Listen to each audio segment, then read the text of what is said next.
Well, people around the world have communicated over the air since the days of the Titanic. And even though the methods and the machinery have evolved, amateur radio is still an important way for people to communicate. To talk about a nationwide event happening this weekend to practice communication and show people what it's all about. Right now, we are joined by Dave Ladd from the Lancaster Amateur Radio Club. Dave, it is great to have you here. Thanks for coming in. Yep, thank you for having me, Jordan. I appreciate it. Yeah, so before we talk about this huge event you guys have going on this weekend, tell us a little bit about amateur radio. What is it all about? Amateur radio is a hobby that's been around for over 100 years now. It's been around since the invention of the radio by Marconi.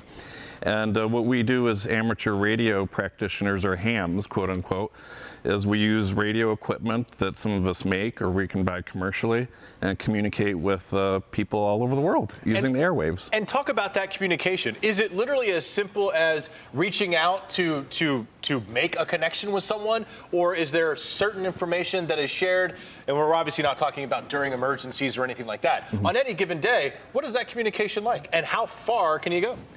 The communication can be very simple, the exchange of call signs and a signal report, and we can go all over the world. I've communicated with people all over the world.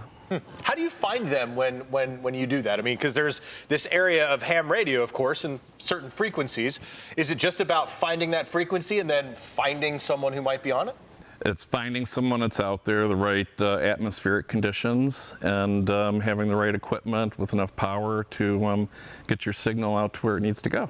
And you were mentioning, this has been around for years, such a long time. What has changed about ham radio over the years? The biggest thing is the technology.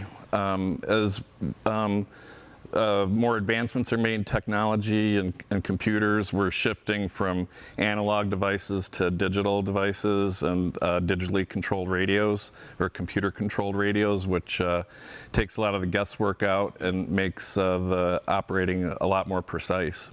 Can anyone jump on and do this? They obviously have to have certain equipment, but is this something that anyone can really learn how to do and then start doing? Absolutely. From a young child to a grandparent, doesn't matter what your physical limitations may be, as all you have to do is pass an exam that's hosted by the American Radio Relay League, and you prepare for that exam by reading a manual like this. It looks kind of thick, but it's really easy to get it in as a technician. And as equipment goes, you need nothing more than what amounts to like a walkie-talkie to get on the air locally. Of course, you can't communicate it around the world with this, but you can communicate locally with other operators through repeaters. And they can be used during emergencies too. Talk about the significance of that. Yes, we support emergency services through the Amateur Radio Emergency Services. It's an official group. In Western New York, we support the National Weather Service in collecting data during our winter storms. We activate our group, and there's about 30 to 40 of us around the whole region that monitor the snow and wind conditions and tabulate all that and send it to the National Weather Service for their predictive models. Very cool. So definitely used during those heavy weather events. This is a good place to be for weather, obviously. You guys have a big event coming up this weekend. Talk to us a little bit about that. This weekend is our Field Day 2024. I'm wearing some of our merch to promote it. So you're a little excited. That's right. Yeah, thank you. And this event is where amateurs in Canada, the United States, and Mexico kind of get together. They get their radio equipment and operate in less than optimal conditions. We operate in the field. Some people might use solar power to run their stations, a car battery, a generator. There's a lot of different ways to power the station.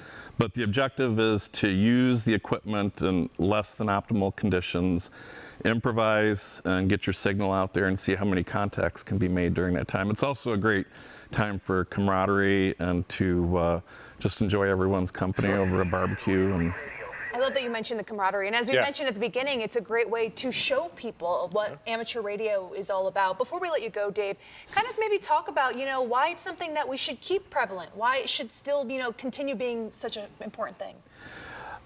One of the biggest reasons is with the great technology we have with the internet and satellite communications, all of that it can go down during natural disasters like hurricanes or blizzards. But one thing that's unstoppable are the airwaves, and we can always communicate, we coordinate with emergency services at the federal and state level and can help people and save lives during emergencies. Is there a place where we can learn more, perhaps about your group and, of course, about the event this weekend? You can go to AARL.org to get information about the ham radio community, and on there's a special page dedicated to the field day event coming up, and it'll have information about our club, Lancaster Amateur Radio Club. Where can they find you this weekend? Or is it happening? We'll be in Clarence, New York. Clarence. Wonderful. Excellent. Dave, thank you so much for being here. We appreciate it. Best of luck this weekend. Thank you. Appreciate it. All right, let's